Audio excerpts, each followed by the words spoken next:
보통의 방 안에서 소리를 내면 벽에 부딪혀 메아리가 되어 되돌아옵니다.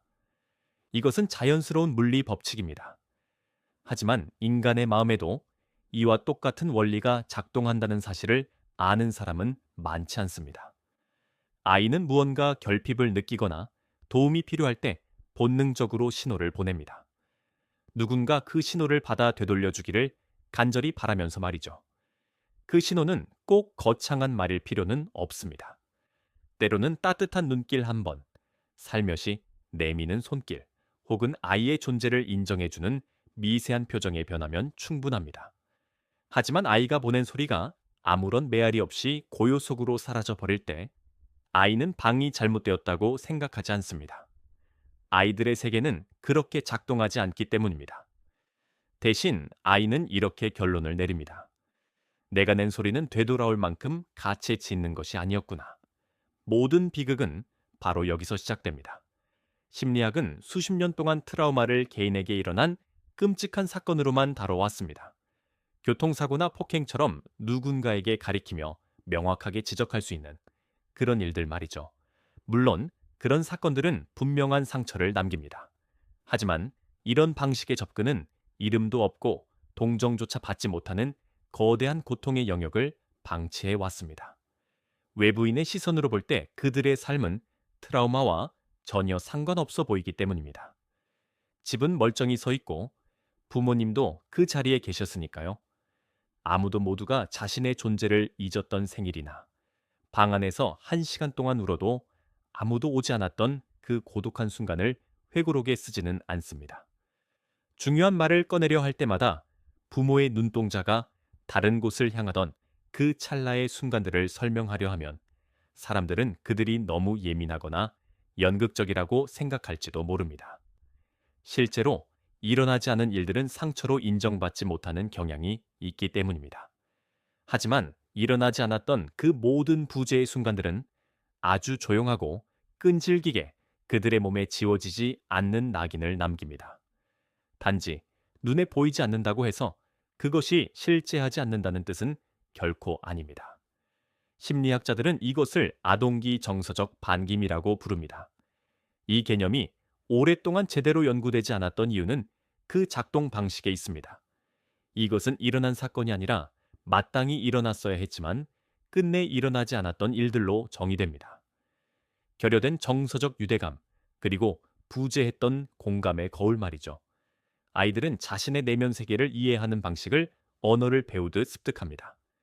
누군가 자신의 감정을 거울처럼 비춰줄 때 비로소 그 감정에 이름을 붙이고 다스리는 법을 배우게 되는 것입니다. 부모가 지금 슬퍼 보이는데 맞니? 라고 묻는 행위는 아이에게 내면의 상태가 존재한다는 것과 그것이 목격될 만큼 가치 있다는 것을 가르쳐주는 경이로운 교육입니다.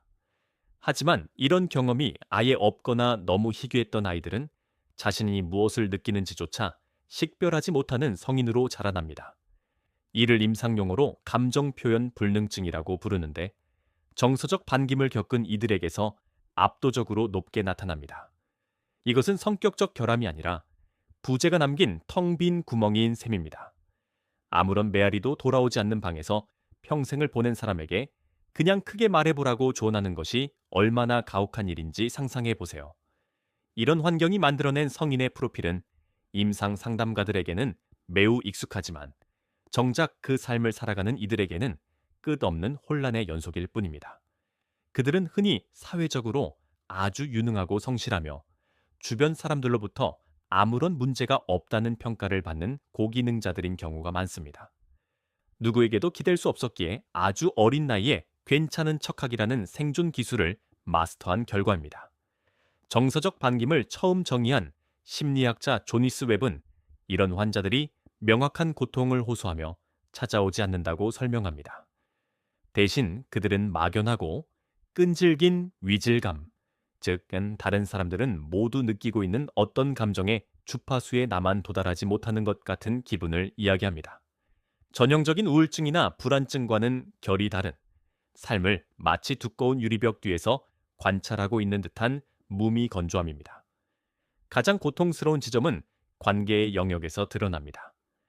어린 시절 투명 인간처럼 자란 이들은 타인과 연결되는 것을 힘들어할 뿐만 아니라 관계가 진실해지기 시작하는 결정적인 순간에 스스로 그 연결을 파괴하곤 합니다. 누군가 진심 어린 칭찬을 건네면 본능적으로 회피하거나 웃어넘깁니다. 조건 없는 사랑을 받으면 안전하다고 느끼는 것이 아니라 오히려 숨이 막히고 무언가 잘못되었다는 불길한 예감을 느낍니다. 언제 이 온기가 사라질지 몰라 전전긍긍하게 되는 것입니다. 어린 시절 사랑이 예측 불가능했다면 그들은 결국 사랑에 기대는 것을 포기했을 것입니다. 그리고 살아남기 위해 누구도 필요하지 않고 모든 것을 스스로 해결할 수 있는 사람, 혼자서도 완벽하게 괜찮은 사람이 되기로 선택했을 것입니다. 겉으로는 강철 같은 독립심처럼 보일지 몰라도 그것은 사실 아주 오래된 방어 기제일 뿐입니다. 친밀함에 대한 욕구가 완전히 사라진 것이 아니라 단지 너무 깊이 파묻어 두어 그들 자신조차 느낄 수 없게 된 상태입니다. 욕구는 결코 사라지지 않습니다. 단지 소리를 내봐야 아무런 소용이 없다는 것을 뼈 아프게 배웠기에 침묵을 선택했을 뿐입니다. 2024년에 발표된 학대 및 반김에 관한 연구 리뷰에 따르면 어린 시절 정서적 반김을 경험한 이들은 성인이 되어서도 자신의 감정을 다스리고 관리하는 데 심각한 어려움을 겪는다는 증거가 발견되었습니다. 가장 보기 힘든 상처가 우리가 이해하려고 가장 적은 시간을 보낸 상처이기도 하다는 사실은 그 자체로 많은 것을 시사합니다. 그들이 살아남기 위해 선택했던 그 모든 행동 방식은 결코 오류가 아니었습니다. 오히려 그것은 정답에 가까운 해결책이었습니다. 자신을 지우고 기대치를 최소화해야만 했던 가혹한 상황에서 그들이 내놓은 아주 영리하고도 필사적인 적응 반응이었던 셈입니다. 조용히 입을 닫기로 한 아이는 침묵이 자신을 안전하게 지켜준다는 사실을 배웠고, 공부에 매달리거나 가족의 보호자 역할을 자처하며 자신의 존재 가치를 증명하려 애썼습니다. 그들은 자신에게 주어진 유일한 도구들을 필사적으로 휘둘렀고 놀라울 정도로 잘 해내며 살아남았습니다. 문제는 그 도구들이 더 이상 필요하지 않은 성인이 된 후에도 그 방어 기제를 멈추지 못한다는 데 있습니다. 그들은 더 이상 메아리 없는 차가운 방에 있지 않지만 그들의 몸은 아직 그 사실을 완전히 받아들이지 못했습니다. 누군가 다가오면 여전히 흠칫 놀라고 진심 어린 친절을 마주할 때 왠지 모를 불편함을 느끼는 이유가 바로 여기에 있습니다. 행복한 결말로 서둘러 이 이야기를 매듭짓는 것은 위험할 수 있습니다.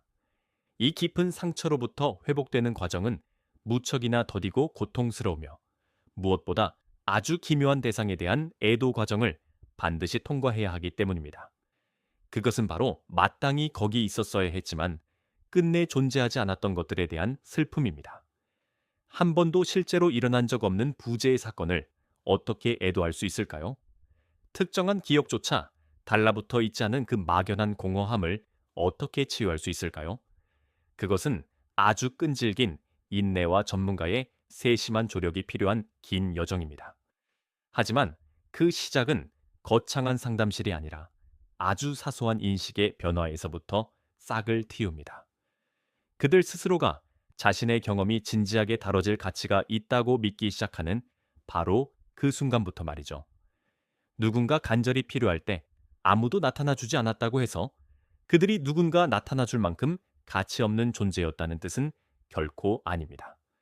그들은 태어난 순간부터 지금까지 언제나 목격될 가치가 있는 소중한 존재였습니다. 일상 속에서 치유가 일어나는 모습은 생각보다 훨씬 소박하고 조용합니다. 어떤 거대한 정서적 폭발이나 깨달음이 필요한 것이 아닙니다.